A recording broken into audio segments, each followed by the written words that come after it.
Hola, hola chicos, ¿cómo están? Bienvenidos a mi canal Química Fácil con Claudia. Y ahora ya estamos con la solución de los ejercicios correspondientes a la semana 17. Pregunta número 1. Nos piden determinar, relacionar los nombres de los minerales con sus fórmulas correspondientes. En el primero nosotros tenemos lo que se conoce como calcopirita, el cual se utiliza para la extracción del cobre. El segundo es el óxido de hierro, que es conocido como la hematita, el cual se explota para extraer hierro, ¿no? La esfalerita, ¿cuál es la fórmula de la esfalerita? La esfalerita es un mineral sulfurado que es el sulfuro de zinc, el cual se extrae el metal del zinc. En el caso de la galena es el sulfuro de plomo, el cual se aprovecha el metal de plomo para poder ser extraído. Por lo tanto, la respuesta en esta pregunta 1 sería la alternativa enano, ¿no? Calcopirita, hematita, sulfuro de zinc y sulfuro de plomo. Pregunta número 2. Nos hablan sobre los yacimientos mineros del Perú que contienen materiales que se pueden extraer, que pueden llevarse a cabo mediante un laboreo subterráneo o tajo abierto. Nos piden marcar cuál de las proposiciones son correctas. Si la explotación del depósito mineral se realiza en forma subterránea, eso quiere decir que ese yacimiento minero, ¿no? El mineral se encuentra en forma de vetas. Entonces nos dice acá, es debido a que los minerales están dispuestos en vetas en el yacimiento. Así que esto sería correcto.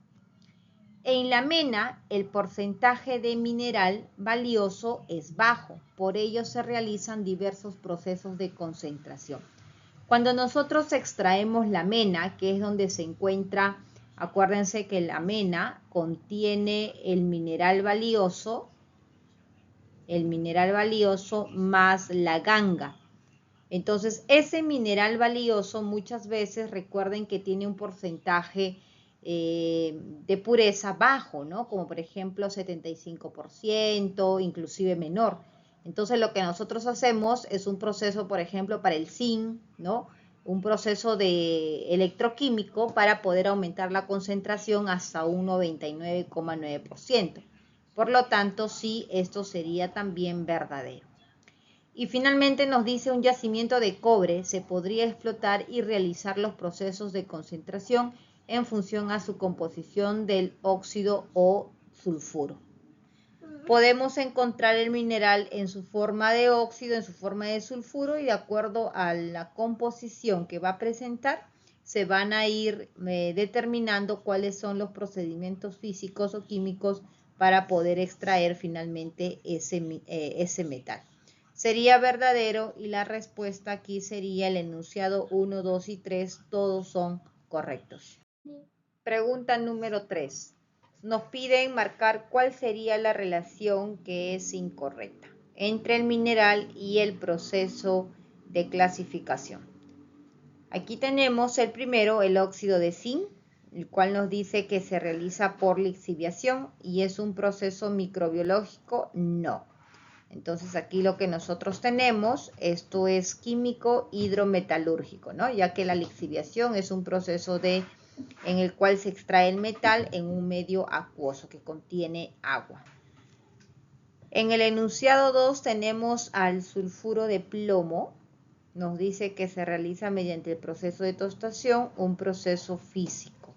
No, porque acuérdense que al ser un mineral sulfurado, el primer proceso que pasa es la tostación en el cual ese azufre es liberado en forma de LSO2 y eso sería químico. Enunciado 3 tenemos el óxido de cobre, el cual nos dice una lixiviación alcalina.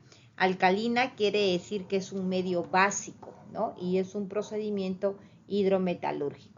Entonces, no es la lixiviación alcalina, es la lixiviación ácida en el cual ocurre un proceso químico hidrometalúrgico. Así que eso también es incorrecto.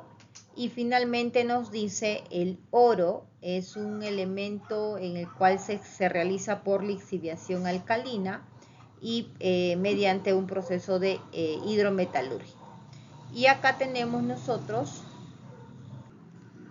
el oro, sí, efectivamente se extrae mediante una lixiviación alcalina, que puede ser ese procedimiento, y es un proceso químico también que se puede realizar o extraer mediante un proceso hidrometalúrgico. Así que esto sería correcto y nos pedían las relaciones incorrectas, sería el 1, el 2 y el 3. La alternativa en esta pregunta sería casa. Pregunta número 4. ¿Qué nos dicen? En el Perú los minerales se clasifican en metálicos y no metálicos. Recuerden que metálicos decimos cuando se extrae el metal y no metálicos cuando utilizamos la materia prima, el producto secundario, ¿no? Nos piden marcar el valor de verdad con respecto a los siguientes enunciados. La arena está compuesta por sílice y es un mineral no metálico y se explota por laboreo subterráneo.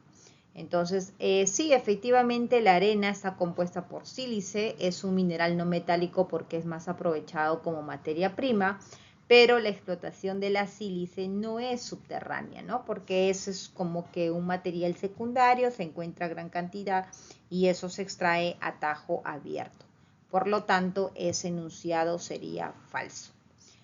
Número 2 dice, el oro y la plata se encuentran en su forma pura y se clasifican como metálicos. Claro, el oro, ¿no?, que se encuentra en su forma natural, así como la plata, son metales y por ello es la clasificación.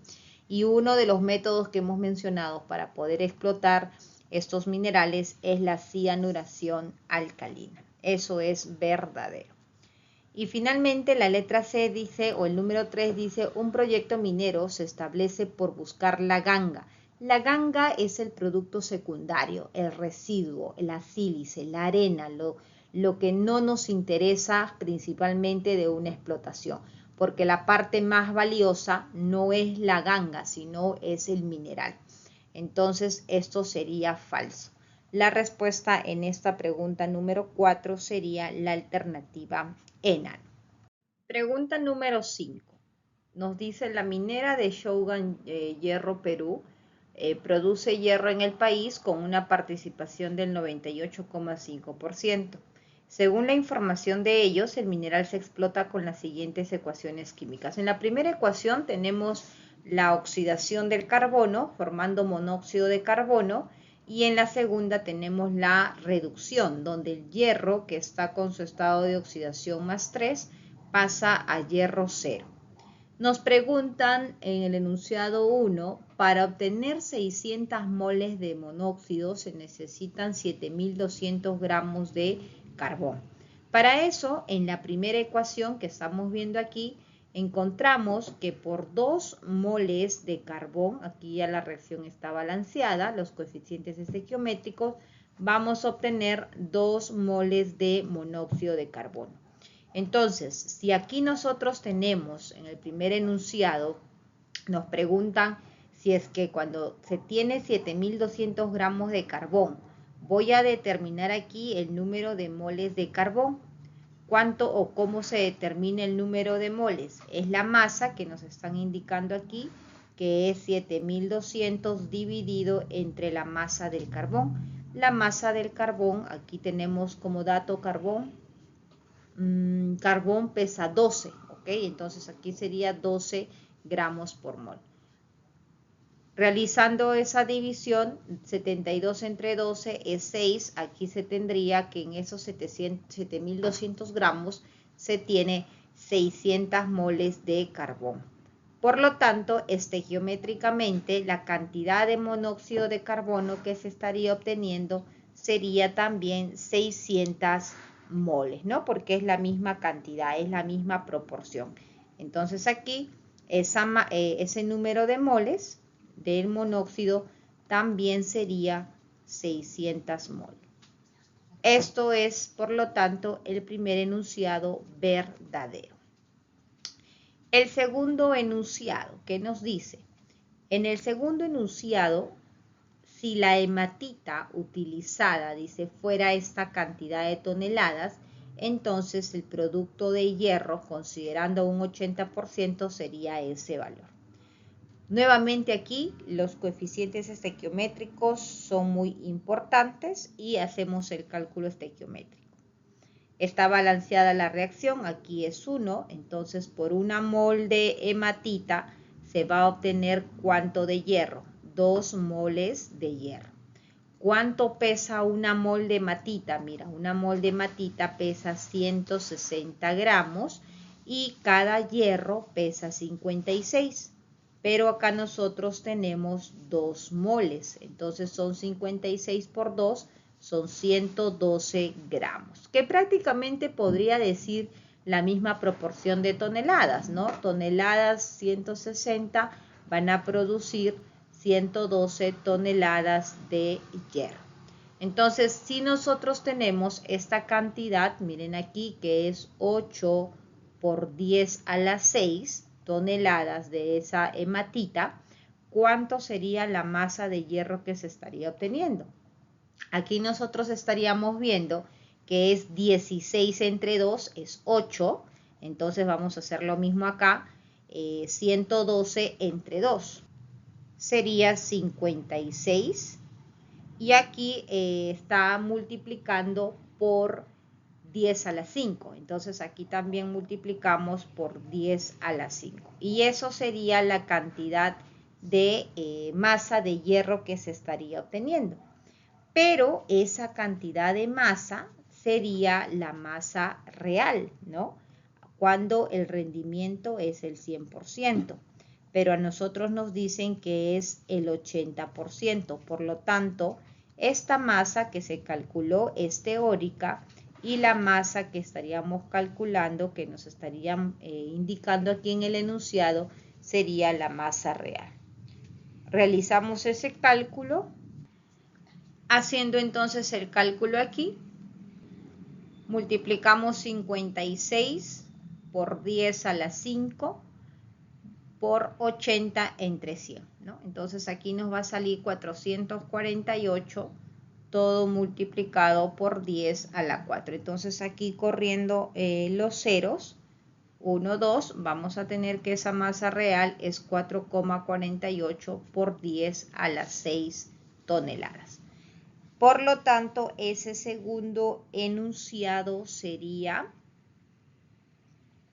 falso, ¿no? Porque acá dice que es 10 a la 8. Así que este segundo enunciado es incorrecto. Muy bien, y en el enunciado 3 nos dice, con la misma cantidad de hematita, o sea, con esta misma cantidad de proporción de moles, miren aquí, acá tenemos una mol, ¿no? Ahora lo relaciona con el dióxido de carbono, ¿no?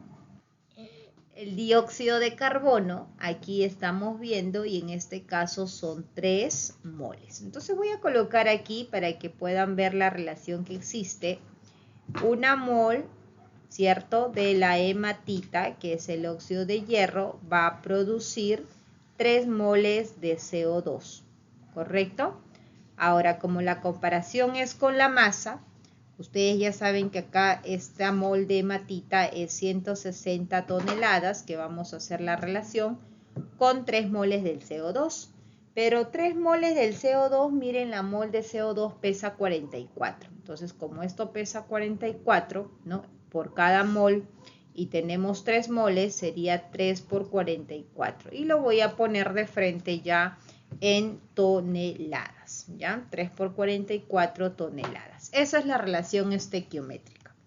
Tenemos como dato 8 por 10 a la 6 toneladas que se tiene y nos preguntan cuánto sería esa masa teórica. Y en este caso sí nos piden cuando el rendimiento es el 100%, o sea que el cálculo simple de estequiometría. ¿Qué es lo que habíamos hecho acá? Habíamos dividido entre 2, ¿cierto? 16, miren aquí, 16 entre 2 sale 8. Entonces voy a hacer lo siguiente. 44 entre 2 sale 22. 22 por 3, entonces acá sería 66. Y Aquí se multiplica por 5 para tener ese valor, entonces aquí también por 5. Esto sería por 10 a la 5. Entonces la masa teórica que se tendría sería 6,6 por 10 a las 6 toneladas, ¿no? Es regla de 3, chicos, es regla de 3 simplemente. Aquí ustedes dicen lo siguiente. 160 es esta cantidad, entonces 8 por 10 a las 6, ¿cuánto saldría? ¿Ya? Y como acá nos indica que esto es el valor, nuevamente podemos observar aquí que este ese enunciado, chicos, aquí sería falso, ¿ya? Porque acá nos dice que esto es 6 por 10 a la 8 toneladas de CO2. Muy bien, entonces la respuesta aquí sería verdadero, falso, falso. Y al parecer, según las claves, no tendríamos respuesta, ¿no? Entonces aquí una corrección, ¿ya? Se marcó la letra D, pero para que sea la letra D, esto tendría que ser falso. Verdadero, falso, falso. O de lo contrario, hacer corrección aquí para que esto sea verdadero, ¿no? Bueno, aquí ustedes ya saben que lo importante es entender el cálculo, ¿ya? Esto sería la forma correcta de poder determinar. Pregunta número 6 nos dice, nos habla sobre el petróleo, que es un aceite muy denso de color grisáceo que tiene muchos derivados que se obtienen por destilación fraccionada. Nos piden marcar el valor de verdad de los siguientes enunciados. Por destilación fraccionada se obtienen diversas mezclas de hidrocarburos, entre ellos se obtiene la gasolina. Sí, acuérdense que se obtiene de acuerdo a los puntos de ebullición, el propano, el metano, el butano, ¿no? La gasolina se incrementa aplicando el craqueo catalítico, es decir, una reacción química a partir de moléculas de gran peso molecular. Sí, acuérdense que la gasolina se mejora, ¿no? Cuando se realiza el craqueo catalítico o el craqueo térmico, ¿no? Que justamente la idea era de que moléculas de gran masa molecular, ¿no? Estos puedan separarse en moléculas más pequeñas y eso va a ayudar a ese combustible. Eso es correcto. Y en el enunciado 3 dice, un combustible tiene mayor índice de octanos si sus moléculas son ramificadas o son aromáticas. Acuérdense que un combustible tiene mayor índice de octano, ¿no? Cuando tiene, por ejemplo, el índice de octanaje que es responsable, que se conoce como isooctano, ¿no? Entonces, si tenemos mayor cantidad de isooctano, entonces decimos que ese combustible tiene mayor índice de octanaje. Esto es correcto, la clave en esta pregunta sería la alternativa dada. Pregunta número 7. Nos habla sobre los recursos naturales del Perú. Nos pide marcar el valor de verdad o falsedad de cada uno de los enunciados. En el Perú se encuentran varias refinerías de petróleo, entre ellas Concham, Ventanilla, Iquitos y Talara. Eso sería verdadero, ¿cierto? En Ancash se ubica el Centro Minero Metalúrgico de Antamina y se caracteriza por ser de tipo polimetálico. Estas preguntas de lugares donde se encuentran las refinerías, ¿no? Los centros metalúrgicos, es importante que ustedes conozcan el lugar, ¿no? Es un poquito más de memoria esta parte de recursos naturales, ¿no? Y en el último enunciado nos dice la reserva de gas natural, principalmente metano, ¿no? Más grande del Perú, se ubica en Madre de Dios. Entonces, esto también es verdadero. Respuesta en la pregunta número 7, la alternativa barco. Pregunta número 8. Nos dice, se denomina ecosistema al ambiente en el cual los diversos organismos llevan a cabo su normal desarrollo. También nos piden marcar verdadero o falso en los siguientes enunciados. La atmósfera y el agua de los lagos son componentes bióticos. La atmósfera, el agua no son componentes bióticos porque no tienen vida, así que ellos son llamados abióticos, ¿no? Número 2, los árboles y mamíferos e insectos son componentes abióticos. Falso, porque ellos sí tienen vida y ellos serían bióticos. Y finalmente dice, un desierto y un bosque tropical son ejemplos de ecosistemas naturales. Así es, los ecosistemas naturales son aquellos que se dan o se forman, ¿no? Debido a la naturaleza, donde el hombre no está involucrado, ¿no? Entonces, eso sería verdadero y la respuesta sería falso, falso, verdadero, la alternativa casa. Pregunta número 9. Nos piden relacionar la correspondencia entre la sustancia y el efecto que va a causar en el medio ambiente. Por ejemplo, ¿quién es el gas o responsable sobre el efecto invernadero? Si acá nosotros vemos los clorofluorcarbonados, el ozono, el CO2 y los NOx, el gas responsable del efecto invernadero, ¿no? Sabemos que principalmente es el gas de metano, el dióxido de carbono y el vapor de agua. ¿Quiénes son los responsables del smog fotoquímico? En este caso, los compuestos nitrogenados, que sería el NOx, ¿no? Disminuye la capa de ozono, destruye la capa de ozono, esos son los clorofluorcarbonados. Y un oxidante fuerte en la troposfera, el cual se conoce como el ozono troposférico, sería la letra B. Respuesta en esa pregunta número 9 tendríamos la alternativa dado, C, D, A, B. Pregunta número 10. ¿Qué tenemos en esta pregunta? La huella de carbono en el Perú mide las emisiones de gases de efecto invernadero procedente de la actividad humana. Nos piden marcar el valor de verdad o falsedad. En el enunciado 1 nos dice lo siguiente. 1 kilogramo de carne vacuno, a ver dónde está aquí, ustedes tienen en esta tablita, ¿no? La cantidad, acá nos dice las emisiones de gases del efecto invernadero por kilogramo de alimento. Entonces aquí tenemos filete de ternera, 129.8, ¿no? Eso es lo que tenemos aquí por cada kilogramo de alimento. Entonces dice, 1 kilogramo de carne de vacuno produce 12,98 kilogramos veces más de CO2. Y aquí podemos observar que es 129.8. Así que esto sería falso. Luego en el enunciado 2, ¿qué tenemos? Dice, las papas o batatas producen 0.2 kilogramos de CO2 por kilogramo de papa. A ver, veamos dónde está aquí la papa. Batatas, 0.2 kilogramos de CO2 por cada kilogramo de alimento. Eso es correcto. Y finalmente en el enunciado 3 nos dice la diferencia de CO2 entre los kilogramos de los huevos y el vino es de 2.7 por 10 a la 6 microgramos. Veamos cuánto sería en el caso del huevo. Miren aquí, en el caso del huevo, tenemos que por cada 1 kilogramo de huevo, el cuadro nos muestra que se tiene 4,4 kilogramos de CO2.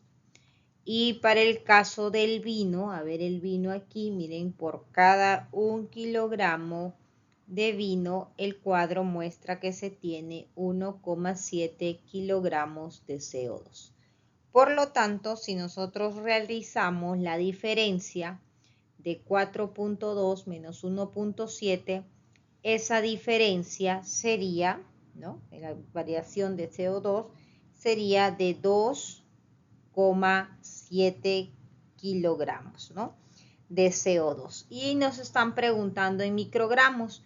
Entonces lo único que hacemos aquí es conversión. Esto es un tema que ya nosotros lo hemos visto anteriormente.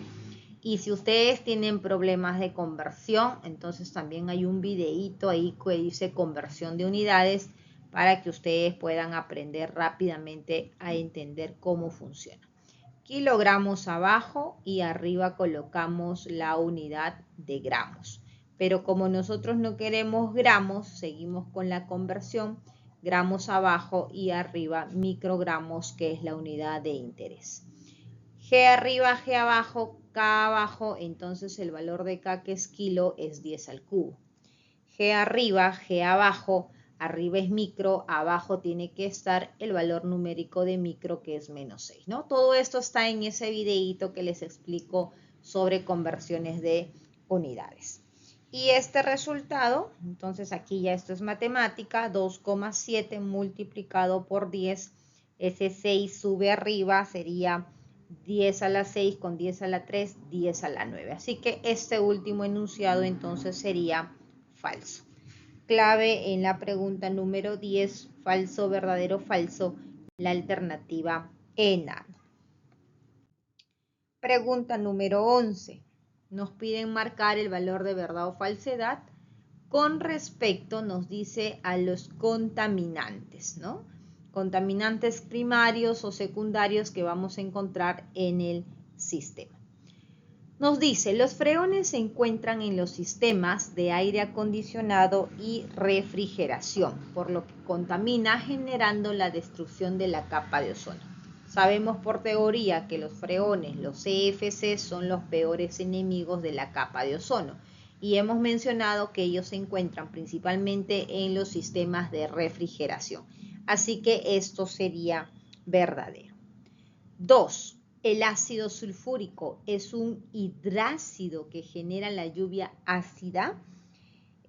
Para comenzar, no es un hidrácido, es un ácido porque comienza con el hidrógeno y es un ácido oxácido, ¿no?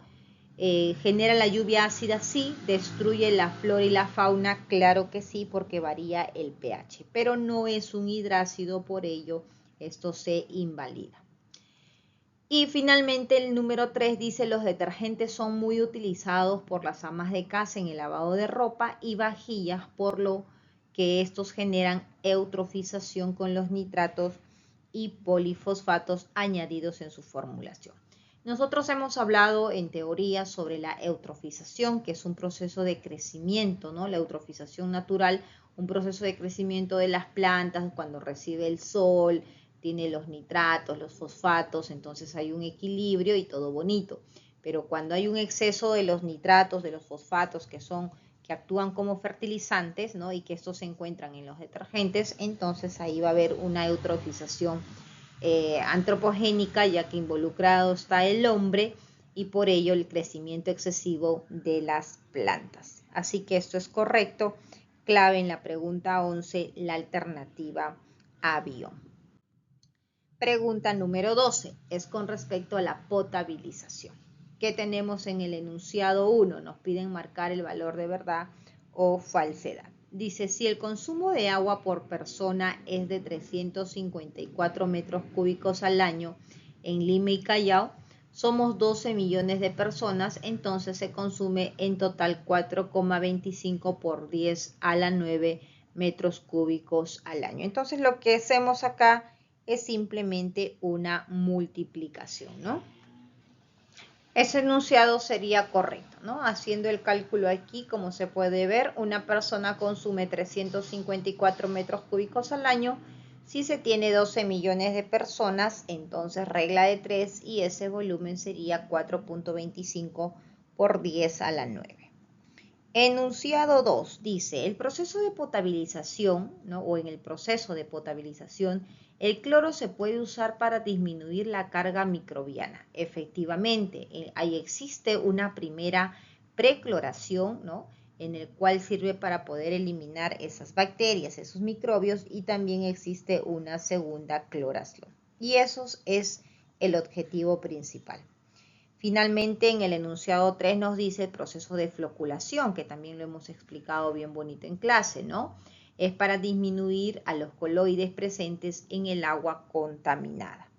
Entonces, efectivamente, acuérdense que esos coloides, esas partículas pequeñitas, no pueden sedimentar por su propio peso, entonces por eso usamos un floculante para que pueda unir a todas esas partículas pequeñitas y puedan formar coágulos, flóculos de un mayor tamaño que les permita sedimentar por su propio peso o mediante una filtración poder retirarlos completamente. Así que esto es correcto. La respuesta en la pregunta 12 sería la alternativa enano. ¿Ok? Muy bien, tenemos ahora los ejercicios propuestos. Pregunta número 1. Tenemos la siguiente reacción que corresponde a un proceso de cianuración para poder extraer el oro. Nos dice que para obtener 19,7 toneladas de oro, considerando que la reacción tiene un rendimiento del 50%, determinemos cuántas toneladas de zinc se requiere. Entonces la reacción, la pregunta está entre el zinc y el oro. Y es importante comprender las relaciones estequiométricas. Entonces nosotros aquí tenemos 1 de zinc que va a producir 2 de oro. Y eso quiere decir que acá tenemos 1 mol de zinc va a producir 2 moles de oro. Como la relación, por lo que nos están preguntando, es en masa y nos preguntan también la masa de zinc, vamos a colocar ese valor. El zinc pesa, mira, 65, 1 mol. Entonces acá voy a colocar 65 toneladas. ¿Y va a producir cuánto de oro? El oro pesa 197. Entonces pesa 2 veces 197 toneladas. Esto es la relación estequiométrica. Ahora, ¿qué es lo que nos están preguntando? Mira, nos están diciendo que se quiere obtener 19,7 toneladas de oro. Entonces, el dato dice que se quiere obtener 19,7 toneladas de oro y para ello nos preguntan cuánto es esa masa de zinc. Regla de 3, chicos, esa masa de zinc, voy a calcular, mira, esto es teórico, ¿verdad? Entonces, esta masa de zinc sería, acá que estamos observando, que se está dividiendo entre 10 y acá entre 2, entonces se está dividiendo entre 20, ¿verdad? Entonces aquí también voy a tener lo mismo, se va a dividir entre 2, va a ser, prácticamente va a ser 65 toneladas entre 20, ¿verdad? Para poder hacer el cálculo más adelante de forma directa, ¿no? Regla de 3, simplemente, acá se está dividiendo entre 20, perdón, no por, entre 20, entonces por eso al otro lado también estoy dividiendo 65 entre 20 para tener esa masa de zinc. Ahora, nos dice que este producto, ¿no?, que estamos obteniendo sería con un rendimiento del 50%. ¿Correcto? Esto, lo que estamos obteniendo aquí, porque es lo que nos dice la información del ejercicio, ¿no? Para obtener, o sea, esto es lo que estamos obteniendo. Esta cantidad de oro, necesitaríamos esta cantidad de zinc, pero eso va a ser con un rendimiento al 50%. Entonces, cuando ustedes quieren determinar la cantidad real de zinc, ustedes tienen que colocar cuando la masa es antes, ¿no?, de que se quite ese porcentaje de pureza, por así decir, ¿no? Entonces, aquí nosotros lo que vamos a hacer es lo siguiente. Colocamos aquí que esa masa que estamos obteniendo, ¿no?, que es la masa de zinc, que es 65 sobre 20 toneladas, eso se está obteniendo considerando que el rendimiento es el 50%. Pero tú sabes que en los cálculos estequiométricos uno tiene que llegar a un rendimiento del 100.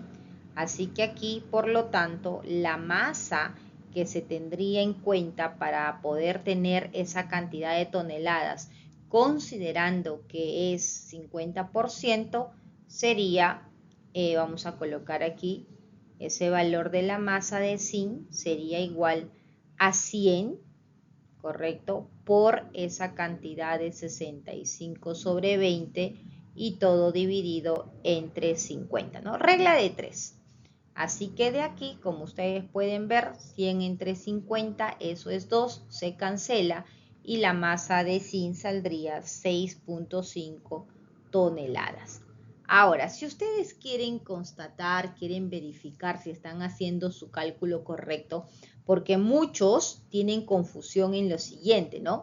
Dicen, profesora, yo no puedo diferenciar cuando yo tengo que aplicar que esa masa es al 100 y le saco el 50 o cuando esa masa es al 50 y le tengo que llevar a 100. Es porque en este caso ustedes tienen el resultado del producto y te dice que ese rendimiento es el 50. Es por eso que esa masa que estamos calculando es en base a un rendimiento de 50 y tú tienes que llevarlo a 100 porque tú tienes como dato el producto. Pero si hubiera sido al revés, si ustedes hubieran obtenido el reactante acá como información, ustedes hubieran calculado el producto. Pero ese producto estaría en base a la estequiometría, que siempre es el 100%, y tendrían que llevarlo a un 50% para determinar esa masa real, ¿no?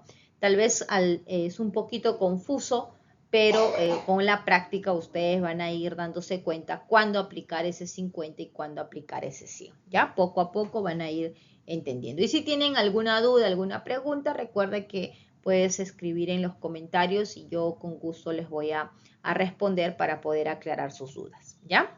Muy bien, entonces aquí podemos ver que la respuesta sería la alternativa barco. Pregunta número 2, nos piden relacionar cuál sería la alternativa correcta. Aquí podemos ver que se tiene la antracita, que es un carbón, correcto, es un carbón. El gas natural, que es un combustible fósil. El diésel también, que es un combustible derivado que se obtiene del fraccionamiento de petróleo. Y el lignito también, que es otro tipo de carbón, ¿no? Es un recurso no metálico, ¿no? El carbón es un no metal y que es muy importante también para la combustión de la energía, ¿no? Porque el carbón se puede realizar un proceso de combustión. Entonces, considerando todo ello, ¿cuál sería la respuesta? Aquí antracita, tenemos combustible derivado del fraccionamiento de petróleo, combustible fósil sólido con más alto claro. La antracita es el carbón más antiguo, ¿verdad? Entonces, por ello tiene mayor contenido de porcentaje de carbón. Tenemos aquí, por ejemplo, el lignito. ¿Qué es el lignito? Entonces, el lignito también es un recurso no metálico, ¿no? Por su energía al combustionar. Entonces, aquí tendríamos el lignito. El gas natural, ¿cómo clasificamos a ese gas natural? Mezcla de hidrocarburos, ¿no? Metano, propano, butano. Entonces aquí sería la letra B. Y el diésel, combustible derivado del fraccionamiento de petróleo. Respuesta en esa pregunta 2, la alternativa avión. Pregunta 3. Nos piden marcar verdad o falsedad con respecto al efecto de los contaminantes ambientales, ¿no? La contaminación ambiental rompe el equilibrio de cualquier sistema, efectivamente. La palabra clave aquí siempre es el equilibrio. Cuando se rompe el equilibrio, en el caso de contaminación ambiental, es porque se sale de los estándares establecidos, de las concentraciones permitidas de los componentes químicos, ¿no?, que pueden estar en el ambiente. Porque acuérdense que los gases, por ejemplo, del efecto invernadero son importantes para mantener la temperatura de la Tierra, pero al tener un exceso se sale, rompe el equilibrio y ya causa una contaminación. Por eso esto es correcto. Solo se ve afectado el entorno que los rodea. Entonces, cuando nosotros, por ejemplo, observamos que una sustancia, ¿no?, está fuera de la concentración permitida, entonces efectivamente vamos a ver que va a empezar a afectar al entorno, ¿no? Esto es correcto. ¿Qué más nos dice? 3. Genera contaminación en los 3 sistemas aéreos, tierra y acuático. Correcto. Clave, la alternativa barco.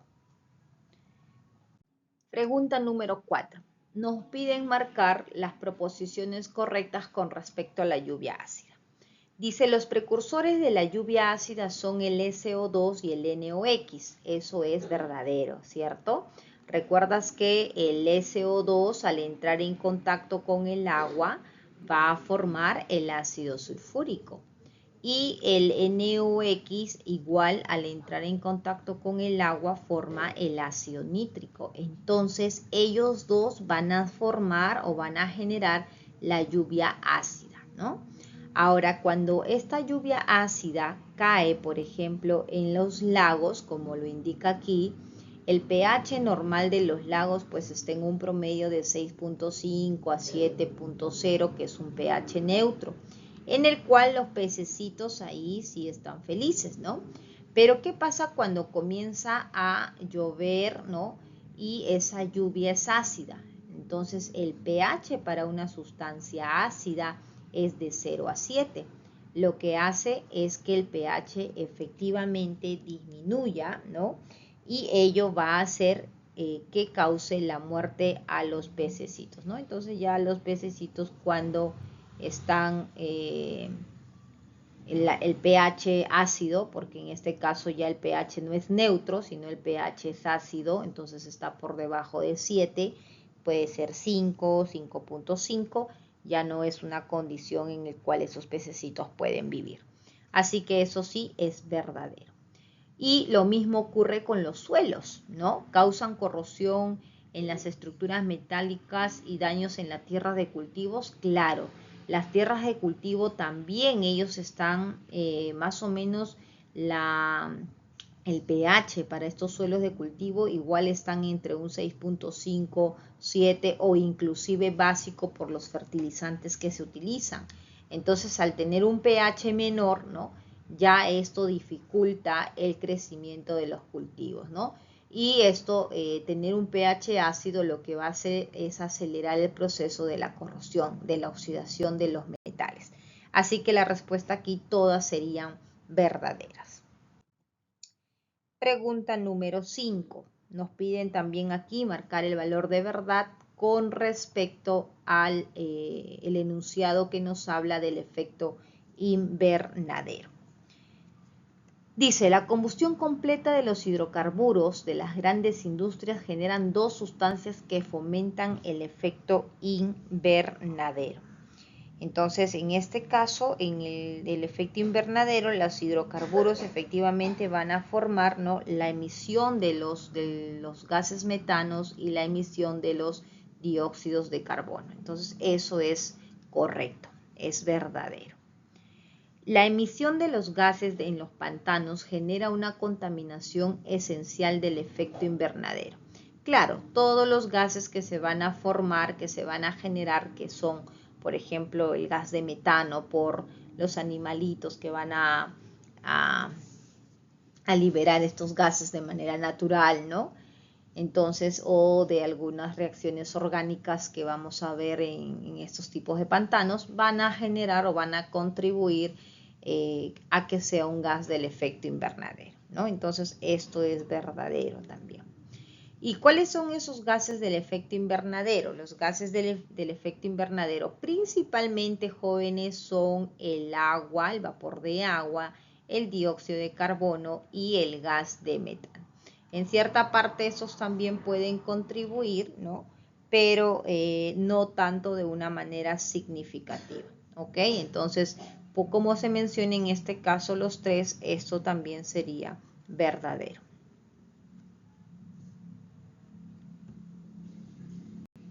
Aquí sería la respuesta la D, ¿no? Y finalmente, pregunta número 6.